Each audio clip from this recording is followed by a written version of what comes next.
शांति देवी के 3 बेटे थे। सब अपने अपने परिवार के साथ उन्हीं के घर में रहते थे। सबसे बड़ी बहू सुनीता इस घर की असली धुरी थी। सुबह सूरज निकलने से पहले उठकर घर का हर कोना संवारना, रसोई में सबके लिए नाश्ता खाना तैयार करना, बच्चों को स्कूल भेजना, बुजुर्गों की देखभाल करना, यही सब उसकी आदत थी। लेकिन दुख की बात यह थी कि उसकी मेहनत को कभी सराहना नहीं होती। क्योंकि उसके पति राकेश की तनख्वाह घर में सबसे कम थी। इसी वजह से छोटे बेटे और उनकी पत्नियां अक्सर सुनीता को ताने मारते, बड़ी भाभी आप क्या कर लेती हैं, सारा खर्च तो हमारे पतियों की तनख्वाह से चलता है।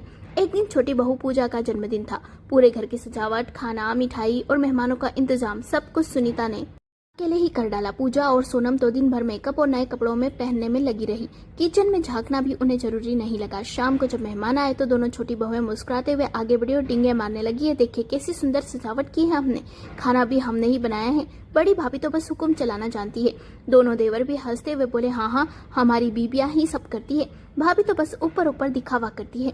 यह सुनकर सुनीता का दिल तो जैसे टूट गया। मेहमान भी हैरान होकर उसे घूरने लगे। सुनीता का चेहरा शर्म से झुक गया, आंसू आंखों में भर आए, लेकिन उसने कुछ नहीं कहा। उसका पति राकेश भी चुप बैठा रहा। दिल तो उसका भी बहुत दुख रहा था, पर उसने सोचा अगर कुछ कहूंगा तो घर में कलह मच जाएगी। मेहमानों के जाते ही शांति देवी ने सबको आंगन में बुलाया।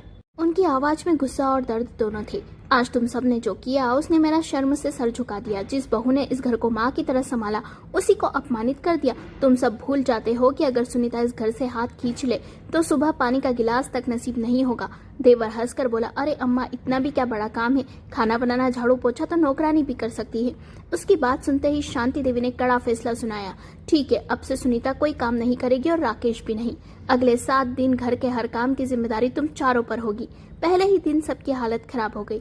सब्जी जल गई, रोटियां कच्ची रह गई, स्कूल में बच्चों को देर हो गई, कपड़े गंदे के गंदे पड़े रहे, पानी की टंकी खाली हो गई क्योंकि मोटर कौन चलाए, बिल जमा करना, बाजार से सब्जी लाना, कुछ भी ठीक से ना हो पाया। तीसरे दिन तक घर का माहौल अस्त व्यस्त हो गया। देवर और छोटी बहुएं थक कर चूर हो गई, फिर भी काम पूरा न हो पाया। तभी उन्हें एहसास हुआ कि सुनीता और राकेश बिना शोर शराबे के कितनी बड़ी जिम्मेदारी निभाते हैं। 7वें दिन सब रोते हुए सुनीता के पैरों में गिर पड़े, भाभी हमें माफ कर दो, हमसे बहुत बड़ी गलती हो गई। आपने इस घर को संभाला और हमने ही आपका अपमान किया। आप और भैया तो इस घर की नींव हो। सुनीता ने प्यार से सबको उठाया और नम्र स्वरों में बोली, गलती मान लेना ही सबसे बड़ा सुधार है। मैं बस यही चाहती हूँ कि आगे से कभी किसी की मेहनत को छोटा मत समझना। घर तभी चलता है जब सब एक दूसरे का सम्मान करे। उस दिन के बाद से किसी ने भी बड़ी बहू और उसके पति को नीचा दिखाने की हिम्मत नहीं की। सभी ने मिलकर घर को फिर से खुशहाल बनाया। परिवार में मेहनत करने वालों का अपमान नहीं सम्मान करना चाहिए। जब तक कोई खुद जिम्मेदारी उठा कर न देखे उसे दूसरों की मेहनत की कीमत समझ नहीं आती। कहानी पसंद आई तो लाइक करें, शेयर करें और चैनल को सब्सक्राइब करें, कमेंट करें।